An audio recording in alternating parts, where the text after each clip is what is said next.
Yo.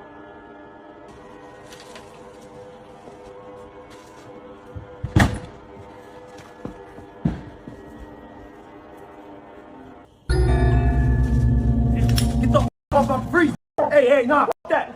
Hey, get out from behind them trees. Get on the floor. I don't give a fuck. Get on the fucking floor, bro. Get the fuck on the floor, bro. 18-year-old Michael Bosworth Jr. was a senior at Massaponax High School in Spotsy. His stepfather says Michael played lacrosse, football, and he wrestled. But at about 3 a.m. Saturday, just hours before the high school prom later that night, Michael was shot and killed by a homeowner on Mackenzie Lane.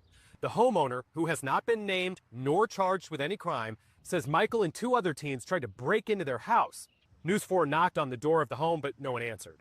Tonight, the Spotsylvania County Commonwealth's attorney is reviewing the evidence to determine if charges are appropriate or if this was a justifiable. Hey, yo, what's goody, family? Thank you for checking out another episode. I am your host, Wavy. If it's your first time, welcome. Other than that, welcome back. Now I want to kick the video over to North Virginia, where we have a TikTok trend that apparently turned fatal. I'm seeing up and down the timelines. People are saying that this homeowner needs to be arrested. And I don't get this one. Rest in peace to Michael Bosworth Jr. Condolences to his family. But he FA'd and FO'd in this case. You can't go around banging on people's door at 3 a.m. And I get it. He was 18 years old. When I was younger, we did ding dong ditch. I was a kid at one point, and I was outside, but never would I imagine at 3 a.m. going and banging on someone's door. And the type of ding dong ditch that these kids are doing nowadays is not a simple knock. It's not a simple ring your doorbell. In some of these cases, these kids are kicking the doors, punching and banging on the doors. And at 3 a.m., how do people expect this man to respond? This man has a family on the inside that he is probably thinking somebody is breaking in his front door to come do all types of heinous things to them. This man had his family, his parents, and his brother that he shared the home with, that he hears people trying to kick in the front door. I think it's reasonable to believe at 3 o'clock in the morning, if this is happening, that you need to respond with some sort of force. But people are online saying that this man needs to be arrested. He needs to be charged for murder. And I don't get that. I don't understand this now. This is still very early in the investigation, and I'm only going off of what has been gathered so far. Tonight, an arrest for murder in Virginia after teens tell authorities an age-old childhood prank, the ding-dong ditch, turned deadly. A high school senior shot to death while doing the stunt, his friends say, for a TikTok video. Now the homeowner, Tyler Chase Butler, arrested and accused of second-degree murder. The Spotsylvania County Sheriff's Office saying in a press release it was 3 a.m. Saturday morning when they got a call for a burglary in progress where shots were fired. Deputies found 2 people with gunshot wounds on the scene. 18-year-old Michael Bosworth Jr. was transported to a local hospital where he died just hours before his high school prom. His stepfather telling me he was a student athlete who played lacrosse, football, and wrestled, now gone. Another teen grazed with a bullet, telling investigators, according to court records, they weren't trying to break into the home to steal anything. They were just ringing doorbells and running away.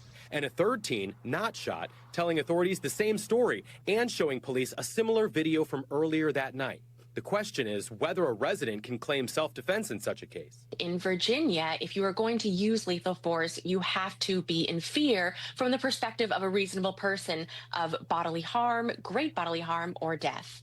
The sheriff's office saying the Butler is held on no bond at a local jail. We haven't been able to reach him or an attorney. The investigation is still ongoing and may uncover if it really was a ding-dong ditch that led to shots ringing through this neighborhood and a young life lost. Drew Wilder, NBC Washington.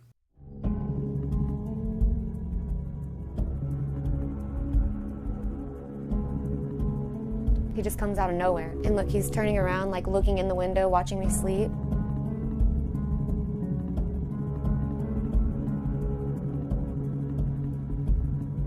I woke up to him putting his hand over my mouth and nose and strangling me with the other hand. At first I was immobile because I thought I was in a dream.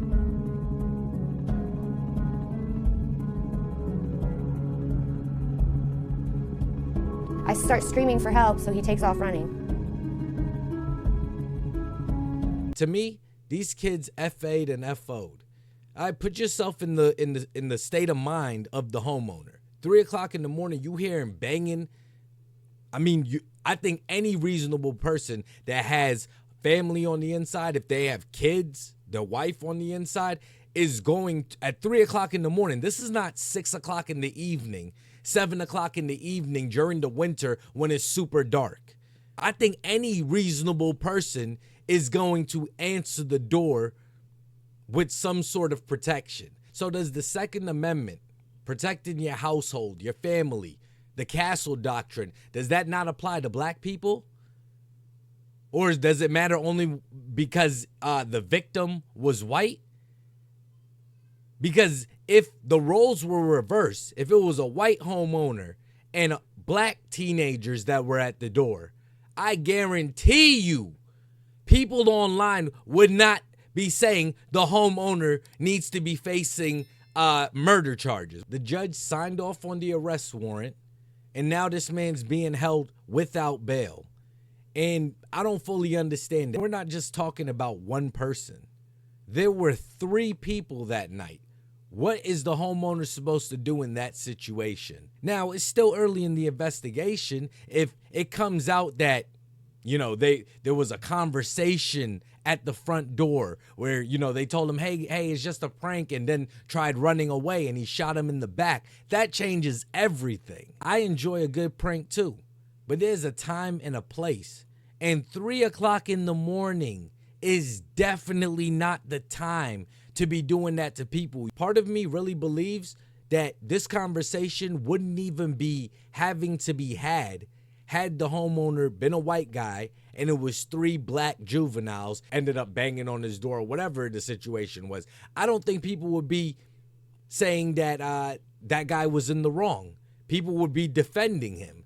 But I'm seeing the contrary when it comes to this situation. And I'm just wondering, is it because of the races? Are black people not allowed to defend themselves, defend their homes from who they believe is an intruder? And in this situation, I believe, it is my opinion that this guy should not be charged.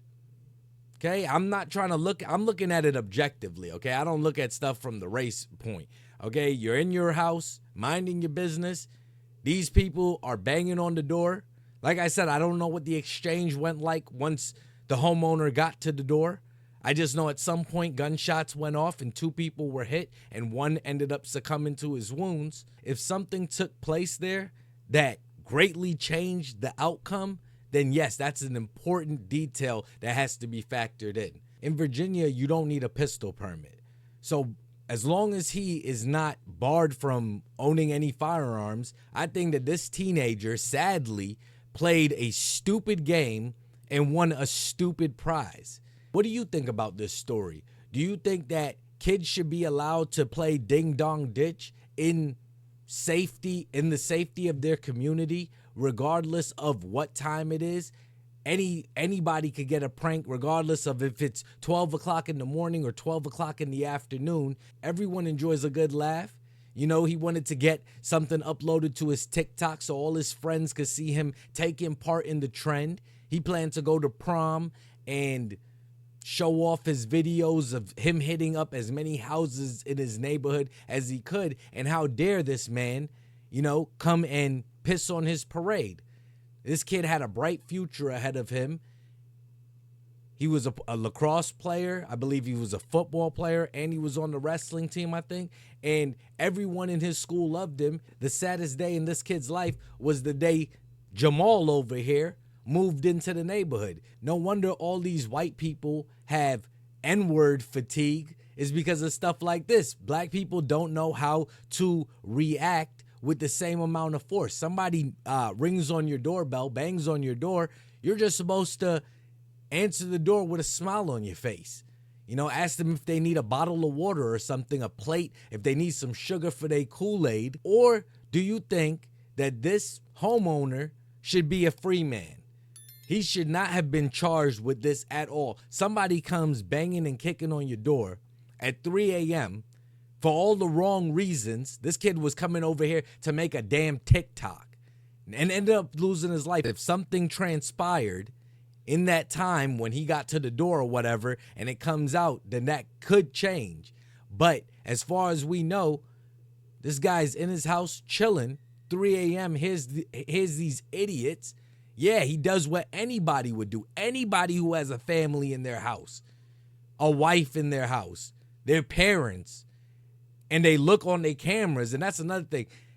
For your house, my recommendation, y'all, dogs, cameras, alarm system, and then guns.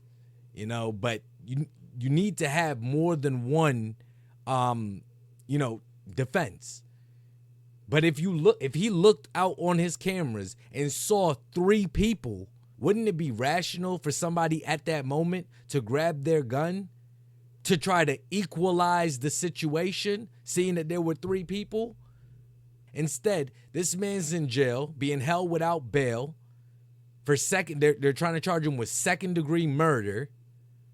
And I don't agree with it. I'm open to if any new facts and evidence come out, and I will be staying up with this story because I'm just interested to know, who does the Second Amendment apply to? Does it only apply to who? Either way, I'm interested to know whatever you're thinking in the comments section. Till the next video, y'all be safe and stay wavy. Repetition is the father of learning.